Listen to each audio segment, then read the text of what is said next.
Salomon and Salomon is one of the key foundational cases, perhaps the key foundational case for modern corporations law. Like many key cases, it did not precisely set out new law.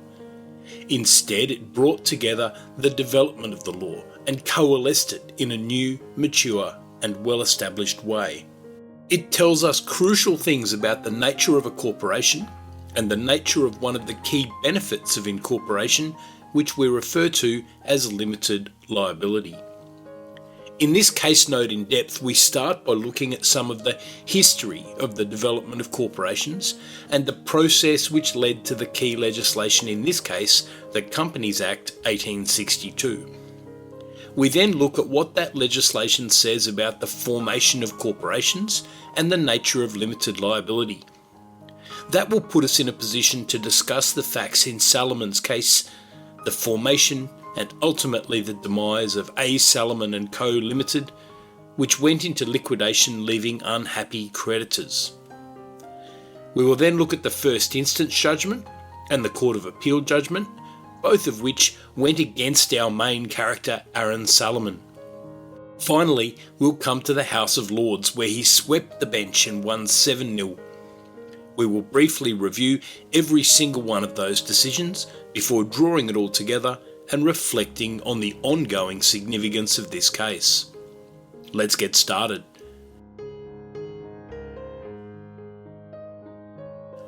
To fully understand this case, we need to begin with an understanding of the history of the corporate form.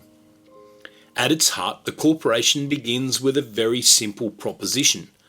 Sometimes people who join together can accomplish things which cannot be accomplished by a single individual.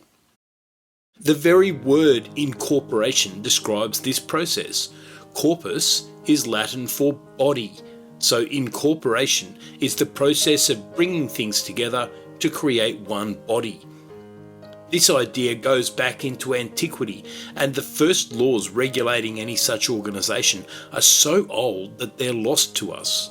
We do know, however, that the first types of body corporate or incorporated body were not established for the purpose of trading.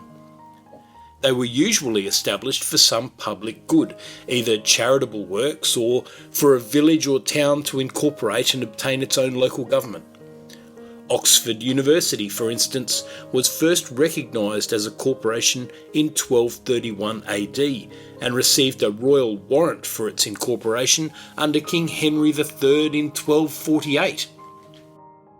The use of corporations for trading purposes began with what are called joint stock companies around the start of the 17th century. In 1599, the British East India Company was formed by a group of investors who put money together to purchase ships to bring back riches from the East Indies. In 1600, they successfully obtained a royal warrant from Queen Elizabeth I, which not only recognised and granted status to their corporation, but also gave them a monopoly on trade into the East Indies. For a couple of centuries, this was the way that joint stock companies, the precursors of modern corporations, were formed.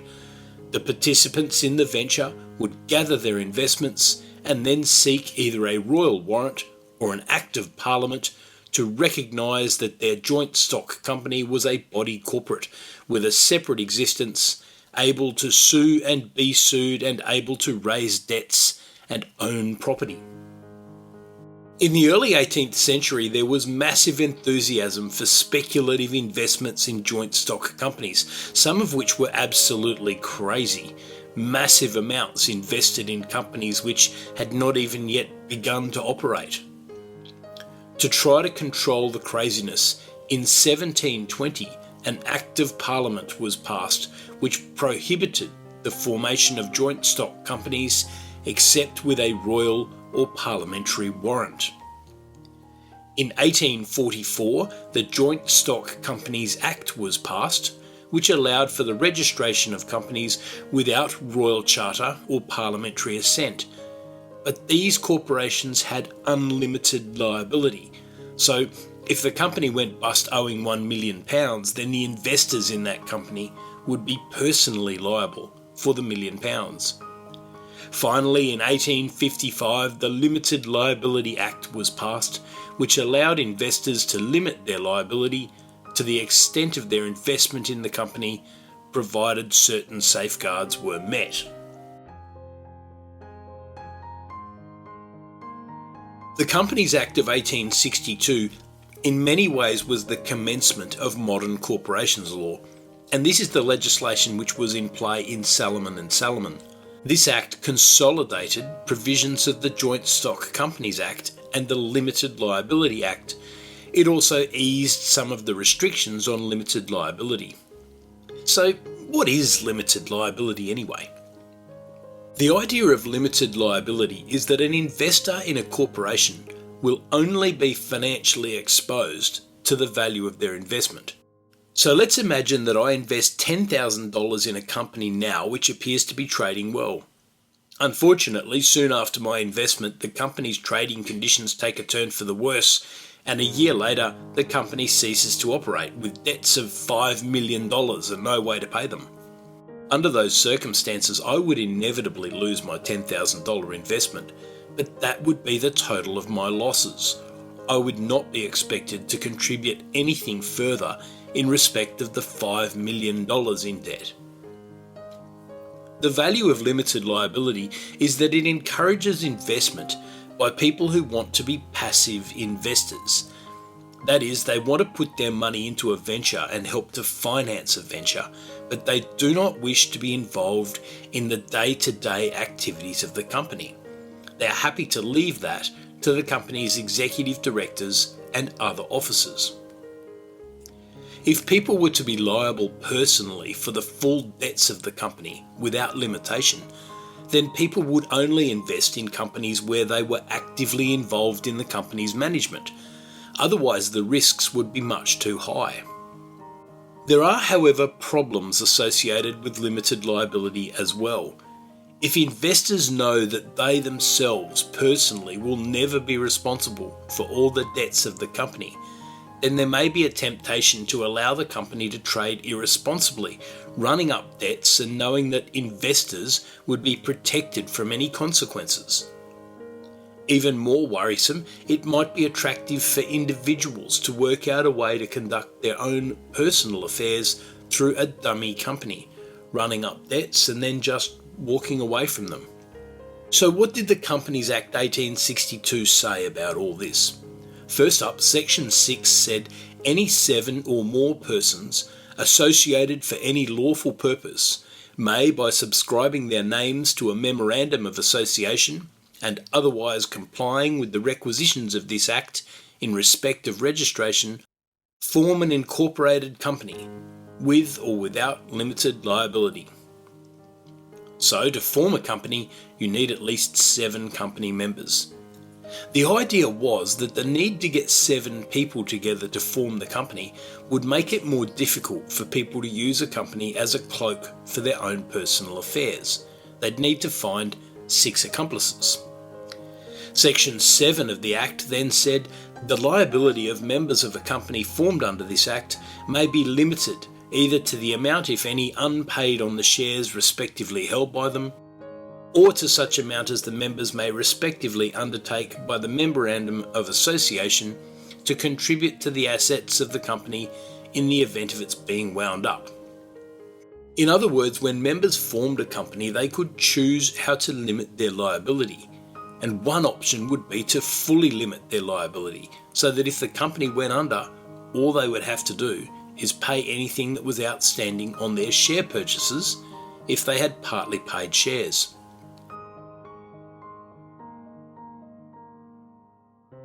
So this was the state of the law when Salomon's case came along. Aaron Salomon had been a bootmaker and leather trader in Whitechapel, a suburb in the East End of London. We're not told for certain, but it seems that Salomon was initially a sole trader. In 1892, he decided to change his business arrangements. He became the promoter of a company which would eventually be A. Salomon and Co. Limited. He appointed a trustee for the company and entered into a contract whereby the company agreed to purchase his business from him for a total of just under £40,000. Now remember, at this point he was the promoter of the company, so Aaron Salomon, the individual person, was the seller of the business, and Aaron Salomon, the promoter of the new company, was the buyer of the business. The buyer, the new company, did not receive any independent advice about the proposed contract, which under the circumstances is hardly surprising. The company was then formed as a limited liability company under the Companies Act 1862. Now we've just learned that for this to happen there had to be 7 shareholders, and so there were. The shareholders were as follows. Aaron Salomon's wife had 1 share, Aaron Salomon's eldest daughter had 1 share, Aaron Salomon's youngest daughter had 1 share, Aaron Salomon's eldest son had 1 share, Aaron Salomon's middle son had 1 share, Aaron Salomon's youngest son had 1 share, Aaron Salomon himself had 20,001 shares. The company met and, surprise, surprise, elected Aaron Salomon as the chairman and managing director, and the company empowered him with a second director, one of the sons, to borrow money on the company's behalf. So we have a company, Aaron Salomon owns all but 6 shares, and the company has agreed to purchase Aaron Salomon's business from him for nearly £40,000. But the company didn't have £40,000. Instead, the company agreed to issue £10,000 in debentures to Aaron Salomon, as well as a bunch of cash. Debentures are like a private loan. So at this point, the company A. Salomon and Co. Limited owns the business. It also owes Aaron Salomon £10,000 to eventually pay out the debenture. A few months later, Aaron Salomon made a private contract with a man named Edmund Brodrup. Under that contract, Brodrup purchased the debentures for £5,000. So after all this, the company owns the business, Aaron Salomon has 20,001 shares in the company, Aaron Salomon has received a bunch of money from the company purchasing the business and has also received a further £5,000 from Brodrup, and the company owes Brodrup £10,000, the value of the debentures. Now, in an ideal world, all of this would have been fine. The company would have continued to trade successfully, Salomon would have gradually allowed his sons to take over, which was the ultimate plan, and Brodrup would have been repaid. Everyone would have been a winner. However, it didn't turn out that way at all. Lord Macnaghten set out the circumstances so well that I won't even try to summarise them. He said, "The company had a brief career. It fell upon evil days. Shortly after it was started, there seems to have come a period of great depression in the boot and shoe trade.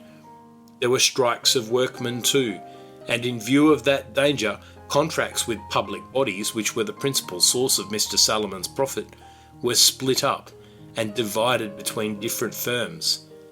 The attempts made to push the business on behalf of the new company crammed its warehouses with unsaleable stock. One result of all this is that the company missed out on some of the interest payments it was required to make to Mr. Brodrup. As a result, he called in the entire debt which he was entitled to do. The company couldn't pay and went into liquidation. The liquidators tried to join Salomon himself personally to the liquidation, which would have placed his own personal assets at risk, despite the company having limited liability. The liquidators argued that this should occur because Salomon's steps in shifting the business from being a personal venture to being a venture in the hands of a company that he overwhelmingly controlled was just a fraud on the company's creditors. It's easy to see both sides of the argument. From Salomon's perspective, he wasn't trying to defraud anyone. He was moving the business into the company form so that his sons could eventually take over and so as to obtain limited liability. But from Brodrup and the liquidators' perspective, all that had happened was that a business run by Aaron Salomon had become a business run by a company dominated by Aaron Salomon with limited liability, putting the creditors at risk.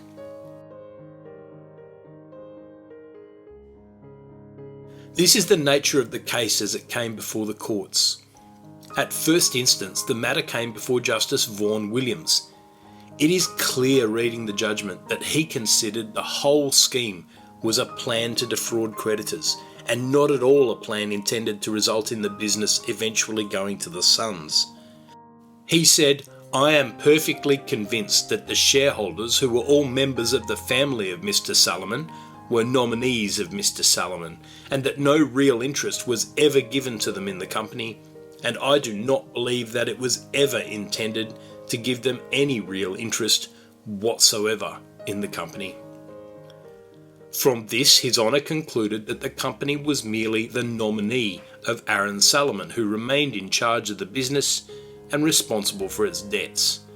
He said, "The creditors of the company could, in my opinion, have sued Mr. Salomon.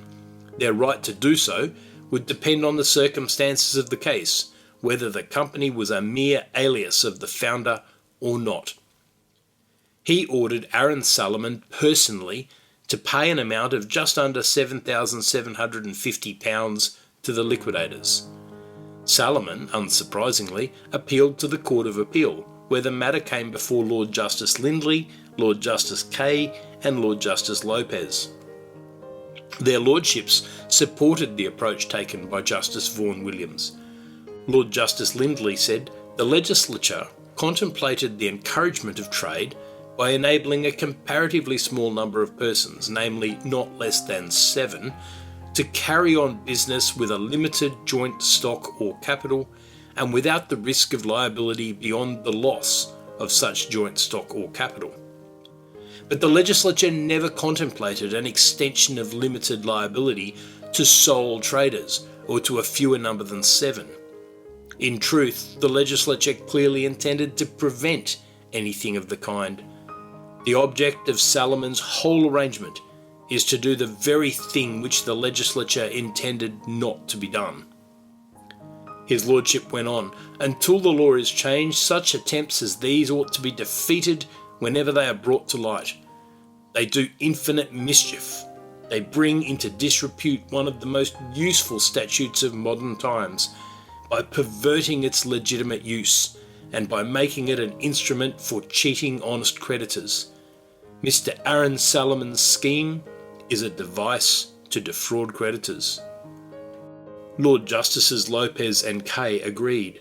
Lord Justice Kay said, "The statutes were intended to allow 7 or more persons, bona fide associated for the purpose of trade, to limit their liability under certain conditions and to become a corporation. But they were not intended to legalise a pretended association for the purpose of enabling an individual to carry on his own business with limited liability in the name of a joint stock company." So at the end of the appeal to the Court of Appeal, things were not looking too good for Aaron Salomon. But he wasn't done yet. He appealed to the House of Lords, and the House of Lords issued the judgment which has been remembered by history. In the House of Lords, Aaron Salomon was represented by no less than 3 members of Queen's Counsel, with another barrister as junior, which is quite extraordinary, particularly when you consider that he was suing as a pauper, a poor man, and would not be paying his fees. They argued the sale of the business was bona fide. The business was genuine and solvent with a substantial surplus. All the circumstances were known to and approved by the shareholders. All the requirements of the Companies Act 1862 were complied with. They then made what I have always felt was the killer argument on Aaron Salomon's side. They said there was no misrepresentation of fact and no one was misled. Where is the fraud upon creditors spoken of in the Court of Appeal? The creditors were under no obligation to trust the company. They might, if they had desired, have found out who held the shares and in what proportion, and who held the debentures. In other words, all of the creditors, including Brodripp, knew that they were accepting the debts of a company and had the opportunity to look into that company and to assure themselves that the company was an appropriate debtor. If they did not, well, that was hardly the fault of Aaron Salomon. The respondents, with a single QC and a junior, argued the appellant incorporated the company to carry on his business without risk to himself and at the creditor's expense. The business was decaying when the company was formed, and it failed very soon after the sale. To get an advantage over creditors, the vendor took debentures and concealed that fact from them. The purchase money was exorbitant, the price dictated solely by the vendor, and there was no independent person acting for the company. Though incorporated under the Acts, the company never had an independent existence. It was, in fact, the appellant under another name. He was the managing director, the other directors being his sons and under his control. So the task for the House of Lords really came down to this. Was the company actually an independent entity? In which case the creditors, including Brodripp, had only themselves to blame if they had extended credit unwisely. Or was the company really just Aaron Salomon by another name, so that he was the true debtor, meaning that he personally should answer for the debts? The appellant, Aaron Salomon, was successful. In fact, the judges in the House of Lords were unanimous. There were two key grounds. First, that the company was a completely separate person from Aaron Salomon, and so there was no basis for making him responsible for its debts. And second, that there was no fraud, nothing misleading in the situation, so that if they had wanted to, any of the creditors could have looked more carefully into the circumstances. Let's go through the judges one by one. The Lord High Chancellor, Lord Halsbury, went straight to the issue of the company's separate legal identity and made it clear that unlike the lower courts, he intended to look purely at what the statute said about company formation. He said, the important question in this case is whether the respondent company was a company at all. In order to determine that question, it is necessary to look at what the statute itself has determined in that respect. I have no right to add to the requirements of the statute, nor to take from the requirements thus enacted. The sole guide must be the statute itself. On that basis, he found that it was completely unimportant that 6 family members held only 1 share, and he found that it was unimportant that the purpose of the scheme was to enable the business to obtain limited liability. He said, the statute enacts nothing as to the extent or degree of interest which may be held by each of the 7, or as to the proportion of interest or influence possessed by one or the majority of the shareholders over the others. 1 share is enough. Still less is it possible to contend that the motive of becoming shareholders or of making them shareholders is a field of inquiry which the statute itself recognises as legitimate. If they are shareholders for all purposes. So on that basis, Lord Halsbury said that the company was a legitimate company, and it therefore had a completely separate legal personality to any of its members. He said, it seems to me impossible to dispute that once the company is legally incorporated, it must be treated like any other independent person, with its rights and liabilities appropriate to itself, and that the motives of those who took part in the promotion of the company are absolutely irrelevant in discussing what those rights and liabilities are. Lord Watson focused more on the fact that nobody involved in the company had been lying or deceptive about the circumstances, so the creditors could have obtained all the information they pleased. He said, the unpaid creditors of the company could have informed themselves of the terms of purchase by the company, of the issue of debentures to the appellant, and of the amount of shares held by each member. In my opinion, the statute casts upon them the duty of making inquiry in regard to these matters. Whatever may be the moral duty of a limited company and its shareholders, when the trade of the company is not thriving, the law does not lay any obligation upon them to warn those members of the public who deal with them on credit that they run the risk of not being paid. The apathy of a creditor cannot justify an imputation of fraud. And in my opinion, a creditor who will not take the trouble to use the means which the statute provides for enabling him to protect himself must bear the consequences of his own negligence. Lord Herschel took a similar approach, noting that all the information was available to a creditor who chose to look. He said, "How does it concern the creditor whether the capital of the company is owned by 7 persons in equal shares, with the right to an equal share of the profits, or whether it is almost entirely owned by one person who practically takes the whole of the profits? The creditor has noticed that he is dealing with a company, the liability of the members of which is limited, and the register of shareholders informs him of how the shares are held, and that they are substantially in the hands of one person, if this be the fact." Lord Macnaghten wrote the judgment which is most often quoted in relation to this case. Like the other judges in the House of Lords, he started by focusing on the words of the statute, rather than trying to interpret the intentions of the Parliament. His interpretation of the statute was that, in order to form a company limited by shares, the Act requires that a memorandum of association should be signed by 7 persons who are each to take 1 share at least. If those conditions are complied with, what can it matter whether the signatories are relations or strangers?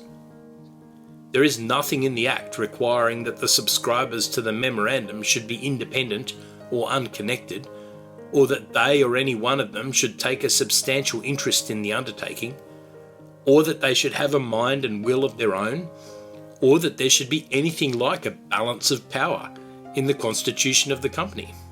That straightaway eliminated many of the objections raised by the Court of Appeal. He then went on to make the classic statement associated with this case, the finding that the company has a separate legal existence and that this should not be read down.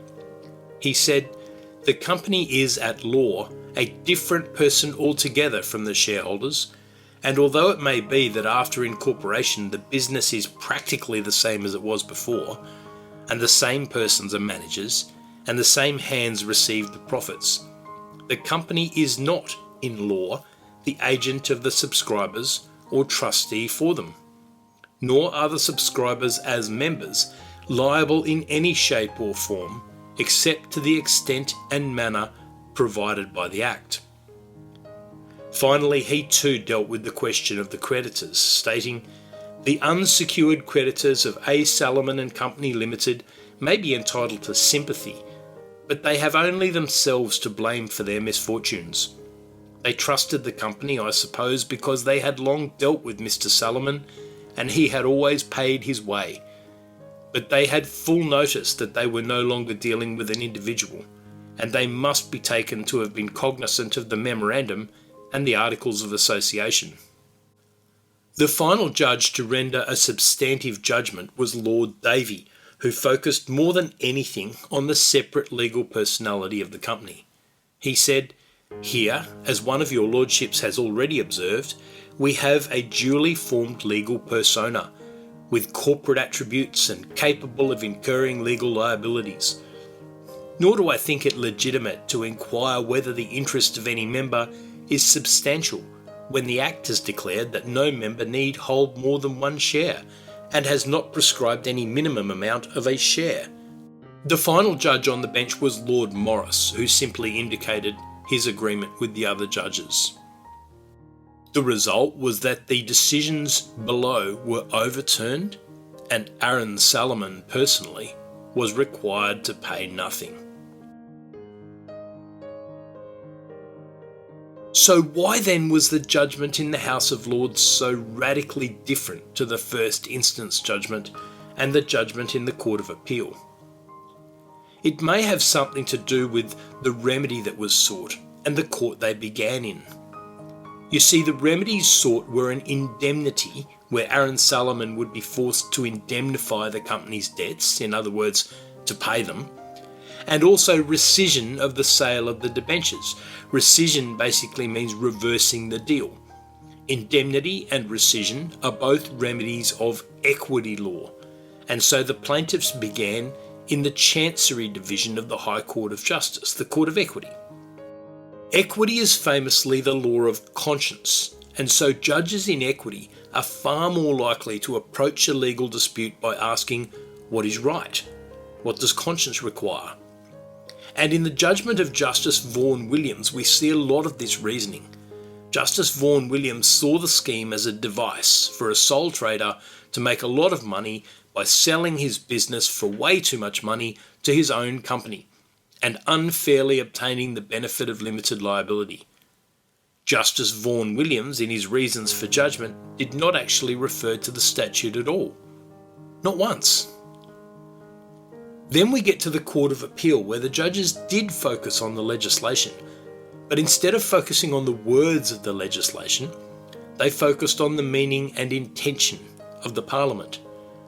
Lord Justice Lindley, for instance, said, "There can be no doubt that in this case an attempt has been made to use the machinery of the Companies Act 1862 for a purpose for which it was never intended." So they too were really taking an equitable approach, starting with a sense of whether the outcome had been just or not, and then reasoning that because the statute could never have intended such an unjust outcome, Salomon's conduct must have been unlawful. The House of Lords, on the other hand, started with much less sympathy for the creditors. After all, one of the requirements of the Companies Act was that a company with limited liability must have the word limited at the end of its name. That's why companies have the letters LTD at the end of their name. Did you ever wonder that? It tells anyone that they're dealing with that they are dealing with a company with limited liability, and they must take that into account when assessing the risk of extending credit to that company. At the same time, this case hit the House of Lords at almost the height of what we call the classical contract theory era, or the freedom of contract era. The philosophy driving contract law at this time was to leave people with the maximum possible freedom to make whatever contracts they wanted. The law wasn't interested in whether the contracts were fair or just. If they met the formal requirements for a contract, then they should be enforced. A court with that philosophy would be much more likely than an equity court to look at the creditors and say, well, you only have yourselves to blame. This meant that unlike the lower courts, the House of Lords had no interest in protecting the creditors. That being the case, it was much easier for them to simply focus on what the statute said. In the era of freedom of contract, they weren't interested in trying to invent a statutory requirement for fairness. Salomon had complied with the statute, and that was all that mattered. And because he had complied with the statute, the company had its own separate legal existence. So what's the modern significance of Salomon's case? Corporations law still proceeds from the fundamental premise that if a company is formed and properly registered, then it is a separate legal person, and investors in a company with limited liability can only be exposed to the loss of their investment. Corporations law is still reluctant to do what we call lifting the corporate veil, to focus liability on the individuals who are members of the corporation. There are, however, exceptions where the court will indeed make shareholders, and particularly directors, personally liable for liabilities incurred by a company. And the two major exceptions, believe it or not, were both mentioned way back in Salomon's case. First, the corporate veil may be lifted if there has been fraud. Remember that in Salomon, in the Chancery Court and the Court of Appeal, their honours described Salomon's scheme as a fraud upon the creditors, and that justified them in looking for ways to make Aaron Salomon personally accountable. The House of Lords, however, found that there was no fraud at all, and so no need to look beyond the corporate form. Second, the corporate veil may be lifted and directors may be personally liable if the corporation trades while it is insolvent. In other words, if a company continues to trade even though it knows it will be unable to pay its debts as they fall due, then the directors can end up being liable for those debts. In Salomon's case, all three courts reflected on the fact that the business was solvent when he sold it to the company, in a way that made it clear that the outcome would have been very different if Salomon had been engaged in the process of dumping an insolvent business into a corporation in order to avoid his creditors. So, if all this is true, then one might be forgiven for wondering why anyone, ever, extends credit to a limited liability company. But markets are ingenious, and they always seem to find a way. A lender, for instance, might demand that their credit be secured against some asset that the company owns. They might demand that the directors of a company provide their personal guarantee that they will accept liability for the company's liabilities if the company does not pay. They might demand a bank guarantee where the company arranges for a bank to guarantee the debt in return for the payment of a premium. For debenture holders in particular, their interests are often now protected by the establishment of a debenture trust deed, where the company appoints a debenture trustee to look after the interests of those debenture holders. You can see that all of this comes back to the rules and principles set out in Salomon and Salomon. This is truly one of the classic cases of the common law. It has been cited hundreds of times in judgments in the United Kingdom, in Australia, and in virtually every other common law country. Hong Kong, back when Hong Kong was still free, India, South Africa, Canada, New Zealand, Vanuatu, even Kiribati, and it continues to be cited. The script for this case note was written in October 2024, and just 2 months earlier, in August 2024, Salomon and Salomon was cited in a High Court case right here in Australia. Salomon and Salomon, corporations have a separate legal identity, and anyone extending credit to a corporation with limited liability must take whatever steps they consider necessary to manage their own risk.